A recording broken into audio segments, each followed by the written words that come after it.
આજના બ્લોકમાં તમારું સ્વાગત છે। આ છે અમારું ખેતર અને આ છે હું ભરી રહ્યો છું ડૂરું બાજરી અને પૂળા બધું આપણે પલળી ગયું છે। તો હવે આ ભેગું કરીને હમું તો કરવું પડશે અને હું નવા બ્લોગ બનાવવાનું ચાલુ કર્યું છે। તમે બધાએ સપોર્ટ કરજો, ફોલો કરજો। અને આ અમારું ખેતર છે। આ પડ્યા છે ઢેફા, પુલી બાજુ વરિયાળી છે અને અમે ભરહરા બોરા કતારમાં ફાળો બોરા ભરીને આવી ગયા છે, પણ રેપ થઈ ગયા છે। મજૂરી કરો છો એટલે થોડોક સપોર્ટ કરજો, સપોર્ટની જરૂર છે। અને જે આ ડૂરું પલળી ગયું છે, ડૂર આમ કશું છે જ નહીં, પણ તોય ભરવું તો પડશે।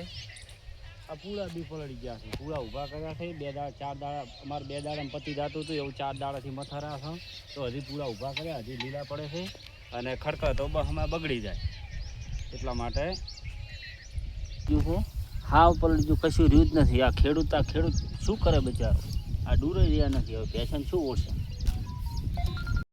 જો મિત્રો આ થાય તો આખી બાત હતી વોટિંગ રાખીને તોય આવી પલળી ગઈ। ખેડૂતનો મરવો છે, ખેડૂત ક્યાં જાય। આ જોઈ લો મિત્રો, આ સાઈડમાં કોઈ રહ્યું જ નથી, આખી પલળી ગઈ છે।